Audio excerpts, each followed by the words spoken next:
Anthony Scaramucci, former White House Communications Director, is speaking to students here at USC right now. I'm Eitan Wallace, and we'll have an exclusive interview with him coming up. A USC freshman wide receiver was officially charged with 5 counts of domestic violence after 2 separate incidents. A new technology being tested aimed at making riding Metro safer. I'll show you how it works. Annenberg TV News is next.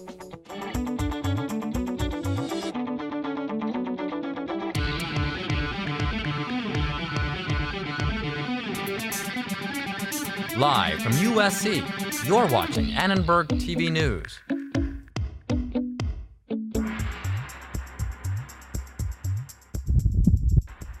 The revolving door spins yet again. Trump's chief economic advisor, Gary Cohn, announced his resignation. Good evening, I'm Tommy Brooksbank. And I'm Hamdah Salhud. Former White House Communications Director Anthony Scaramucci is on campus tonight, where he is speaking on a panel hosted by the Unruh Institute. He's nicknamed the Mooch, and his tenure in the White House was short, only 10 days to be exact, but it was memorable. The Wall Street manager often used colorful language laced with profanity. Since leaving the White House last summer, Scaramucci has been a political commentator on CNN, Fox News, and MSNBC. Just moments ago, Scaramucci talked to Annenberg Media. Eitan Wallace is there, and he's live outside of the campus center. Eitan.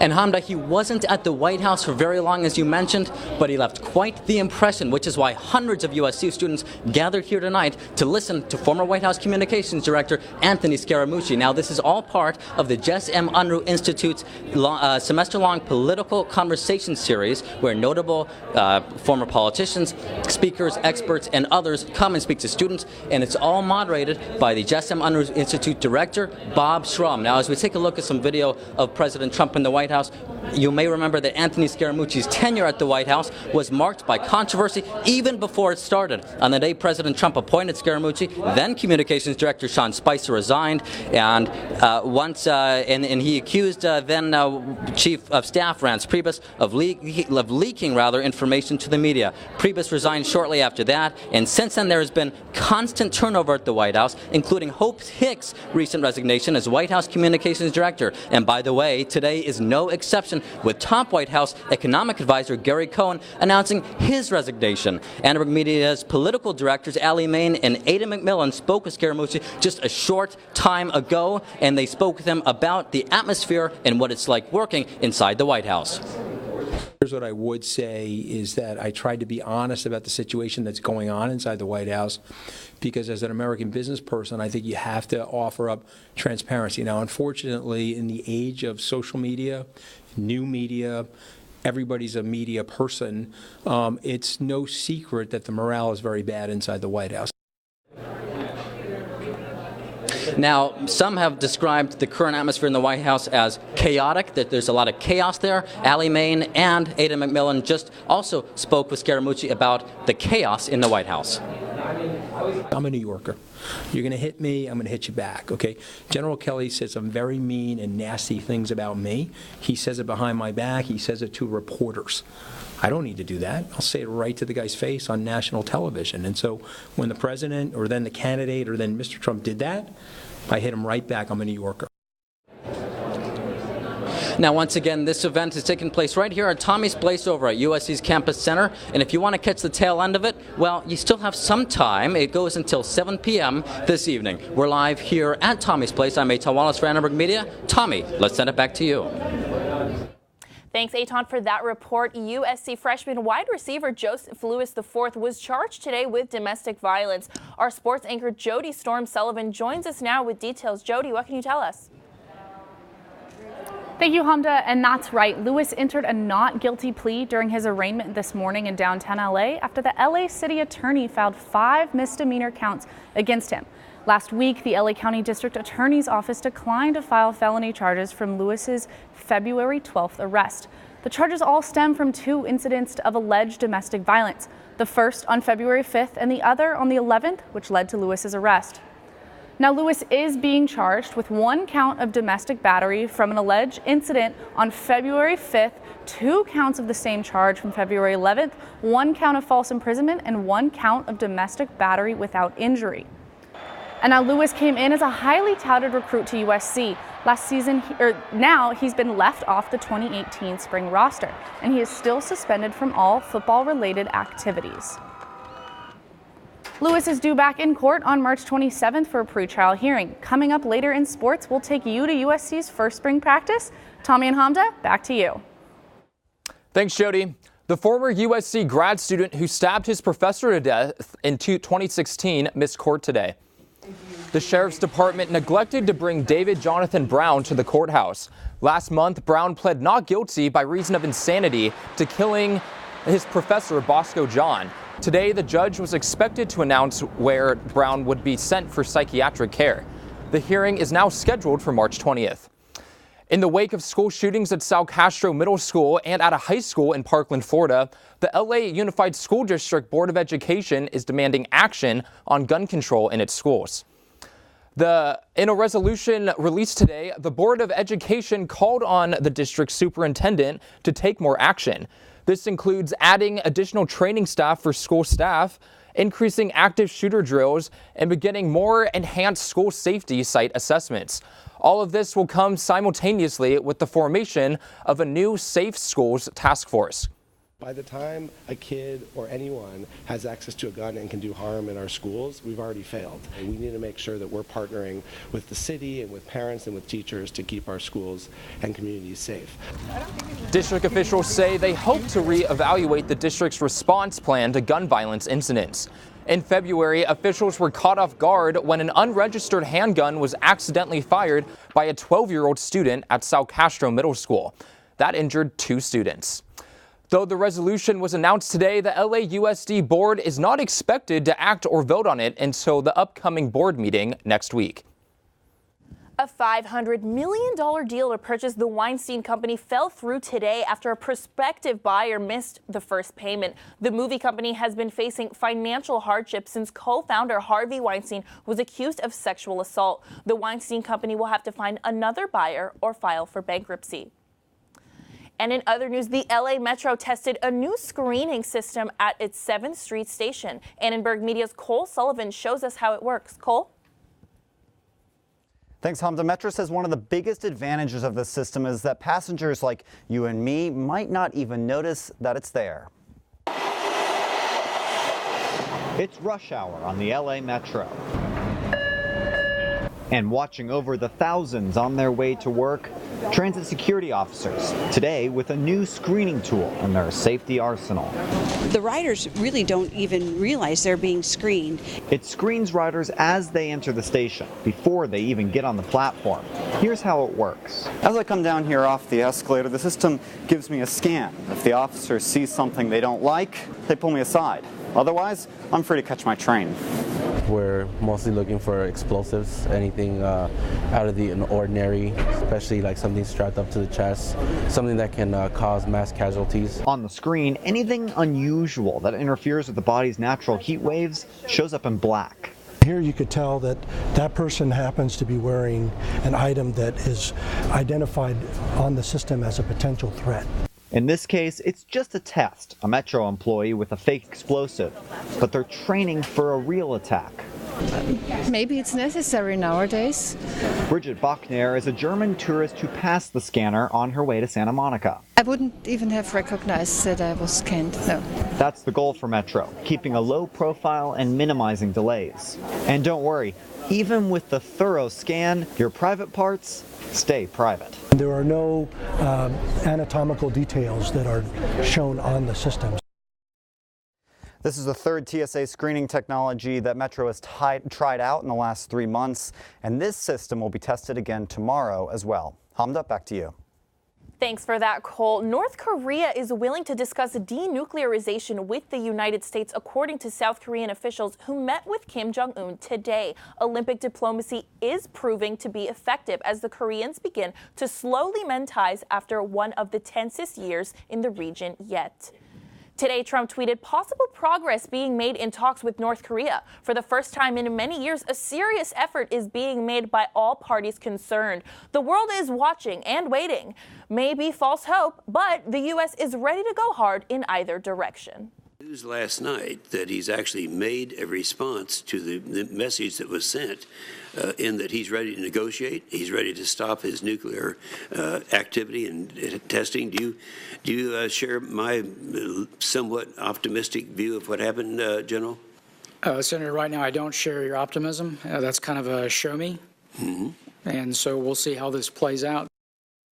Has agreed to meet with President Moon next month, marking the first in-person exchange between the two Korean leaders since Kim took office in 2011. There is wide international skepticism whether these latest developments will establish any genuine resolution. North Korea would suspend all nuclear testing during these deliberations. Coming up, virtual and augmented reality have the potential to reinvent the media landscape. We'll hear from experts in the space. And hundreds of pounds of food go to waste in the United States each year. We'll tell you how you can play your part.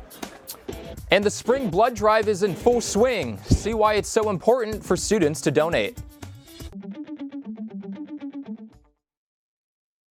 Guess what? I have some news for you.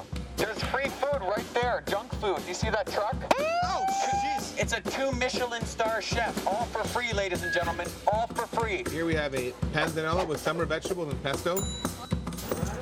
Enjoy. How we doing? Fantastic. So what do you got going on underneath that plate there? This food is really about to be thrown away. Yeah. Is there something wrong with this food? Where did you get it from? From farmers markets. They put aside the ugly vegetables and the ugly fruits. Carrot top, soft avocados. It was all food that was going to be discarded. Even the drink you had is made from like a little bruised peach. Did it taste a little bruised? Great. That was good. The average person throws away 24 pounds of food a month. That's a lot. Isn't that a lot? Go visit savethefood.com for more information. Thank you. Junk food time!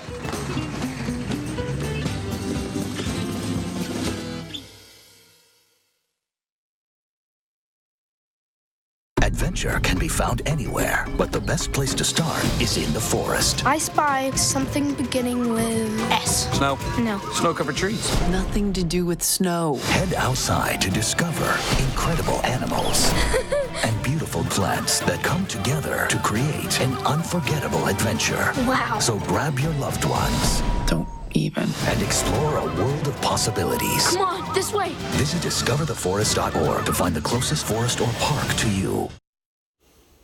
Organizations all throughout California have been exploring ways to help eliminate food waste. Annenberg Media's Max Goldwasser spoke with some of the leaders of the cause.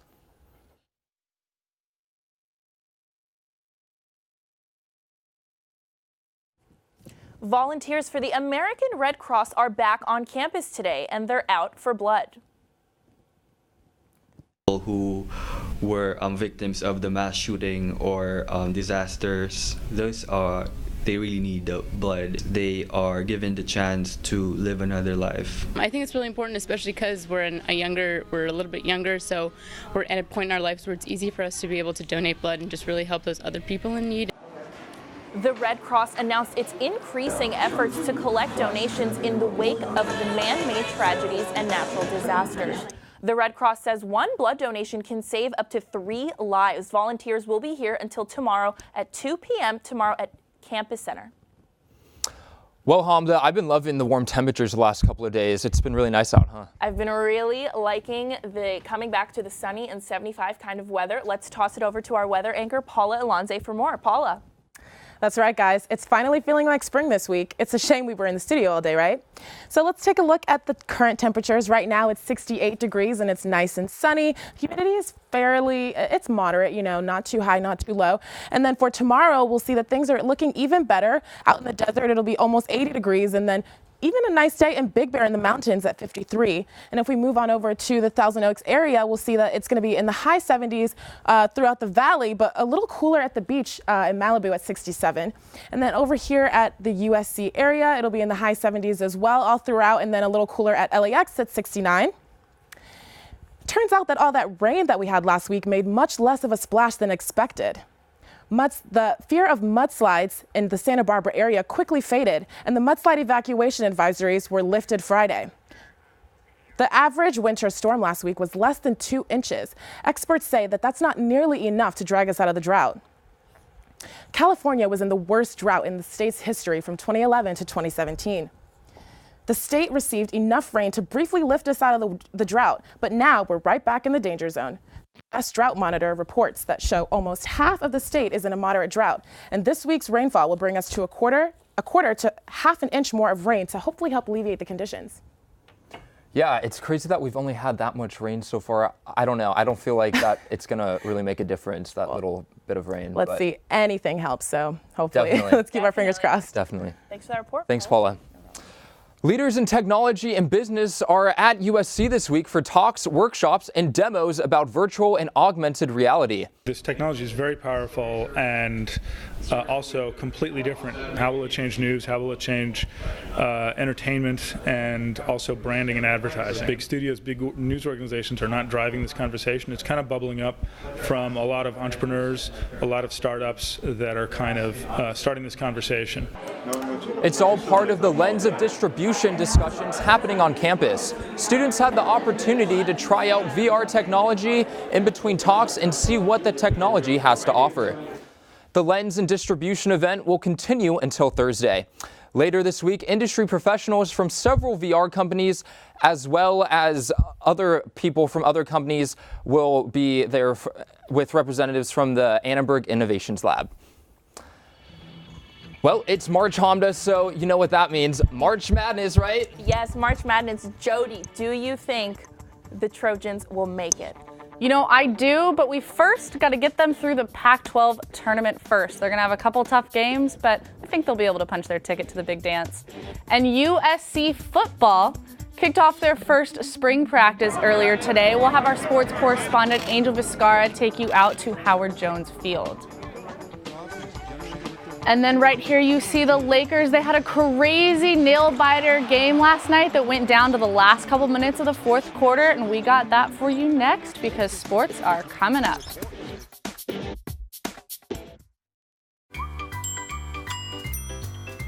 Fancy pants peanut butter? A big screen television? You haven't even bought a sofa yet. A motorcycle? When your father finds out, he's gonna flip his shoes with 2 buckles? What do you even need 2 buckles for? Mr. Big Shot, buying whiskey shots for everybody in the bar. From the looks of it, I'd say nobody even remembers. Feed the pig.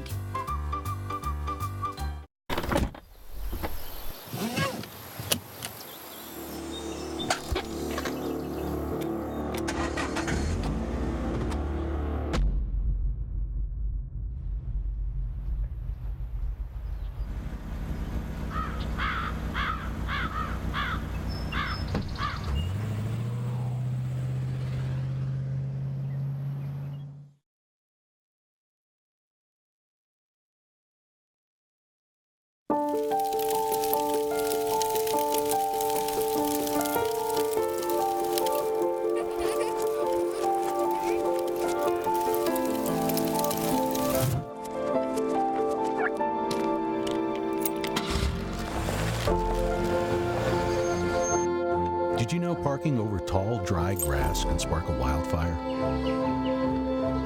Only you can prevent wildfires.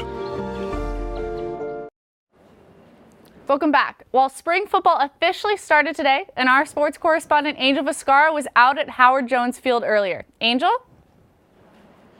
That's right, Jody. The Trojans kicked off their 2018 season this afternoon as they went through their first spring ball practice of the offseason.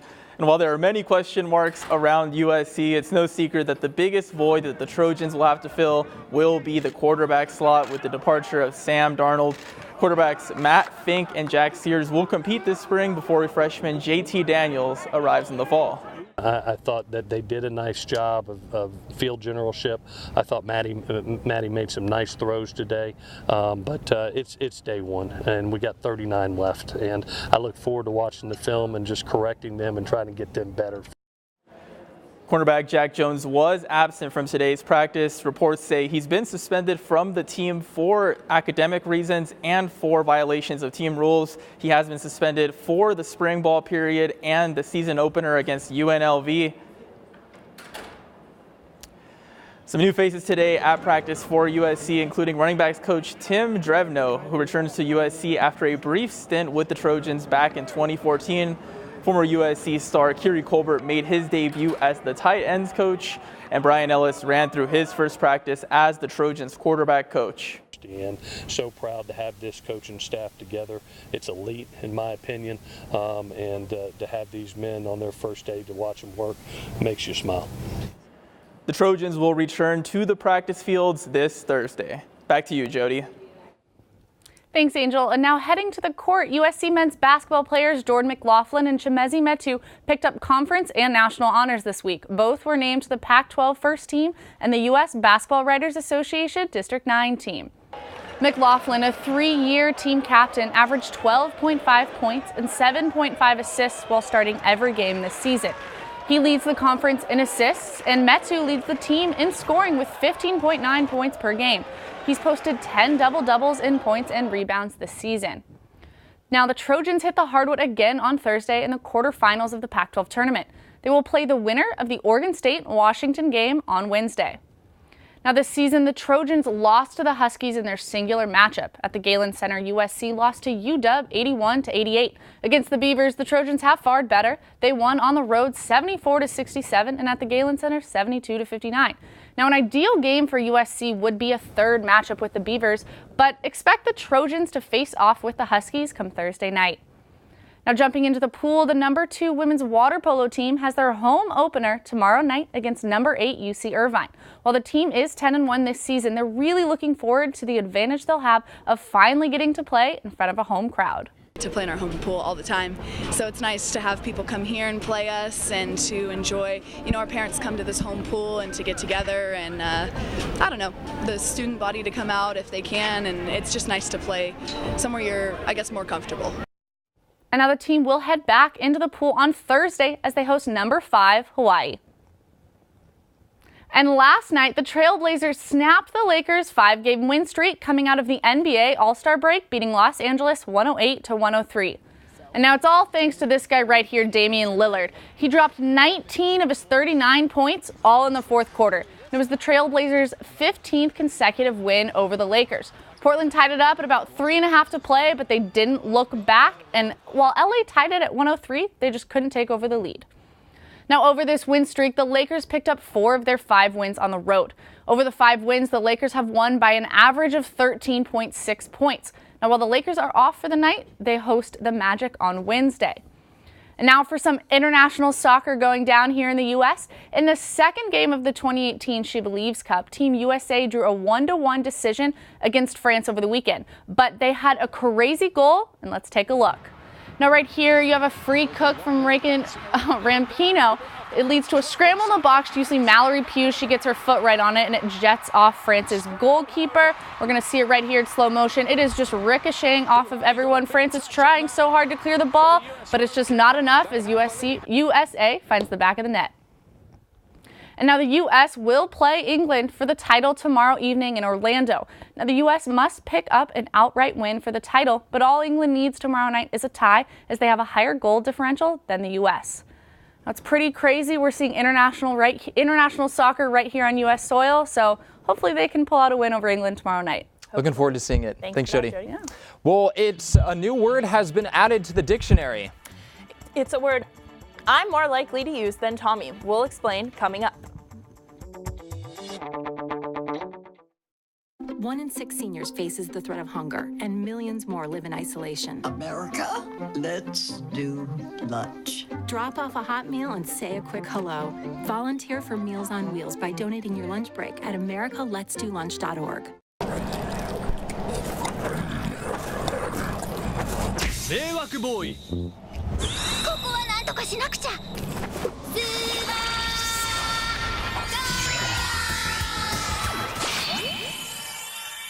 スーパーカインドの交通機関案内。When you ride on the bus or rail, don't eat popcorn, meat, or kale. Food can smell and it makes a mess. Keep LA Metro clean and fresh. Come along with me, let's go. It's time to ride on the Metro. When eating food causes problems, you know Super Kind will be there to solve them. Come along with me, let's go. It's time to ride on the Metro. When eating food